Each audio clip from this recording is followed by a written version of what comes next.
Welcome back to my channel. I'm Tiffany Tenori, career coach, and this is video 3. So if you missed video 1 and 2 of how to create a career action plan, make sure you go back and watch those videos, and you can come back to this video, or you can watch this video and go back and watch the other 2 videos. It's completely up to you. But what you want to do is make sure you download the career action plan if you haven't already done so. That way you can follow along, hang up your goals, and then that way you can see how you're progressing and keep track of how you're moving towards accomplishing your goal. So for week 3, we're really going to focus on thinking of those that could potentially be a mentor to you in your career, and then the people that you should meet. So week 1, we kind of covered thinking of your goal, setting an end date, a start date and an end date, also thinking about the rewards that you'll do to celebrate your accomplishments. And then in week 2, we focused on the skills that are needed and creating a pros and cons list. For week 3, we're going to focus on thinking about the people that would be a great mentor for you to have on this career journey. And it's really important to have a mentor. This is someone that is going to encourage and support you and be able to give you guidance and recommendations of things that you should be doing on that career journey. So the role that we've kind of been using in each video is someone that's an individual contributor and that wants to move into a manager level role. So a good mentor for you would be someone that is either already in a manager level role or higher.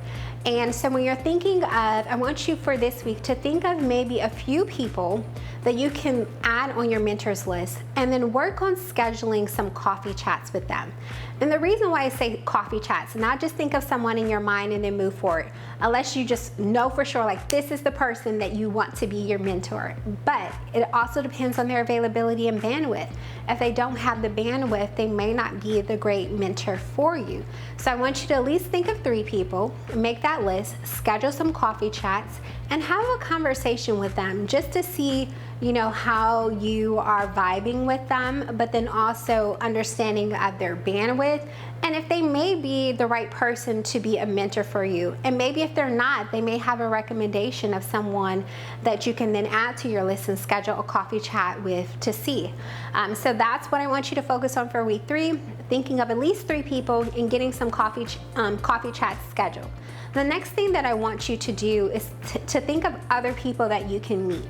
Networking is so important when it comes to not only trying to move to one position, but just your career in general. It's important to be able to network, and networking is not something that you do one time. It should be ongoing. So it should be relationships that you're nurturing along the way, where you're scheduling check-ins to check in and see how people are doing, but to also be able to, it should be a symbiotic relationship. It should be give-take, not just take.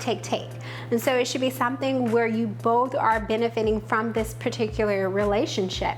And so I want you to think of, especially if it's a role that you're looking to move into in your current company, and say for example it's in a different department, have you ever had a coffee chat with anyone in that department to kind of learn and see about the things that are going on, to hear about what's happening in their department? They may have projects that they can share with you as far as things that you can do. So it's important to work on scheduling some coffee chats to meet some people at your current organization. As I mentioned in one of the previous videos, I talked about having a sponsor. And so typically your sponsor would be your manager, but if you're working on different cross-functional projects, that can also be other stakeholders that you're partnering with that can say your name in rooms that you're not in. So for week 3, focus on thinking of at least 3 mentors that you can use, but then also think about some other people that you can meet. If you're interested in a position that's not at your current company and you already know that you're going to have to look outside of your company for this opportunity, this is a great chance for you to start to go to networking events, but then also to make some connections at that company. And so what does that look like? So what that looks like is you reaching out to people on LinkedIn, and you introducing yourself and say like, hey, I would love to have a coffee chat with you just to learn about your experience with company X, Y, and Z. Would love to connect.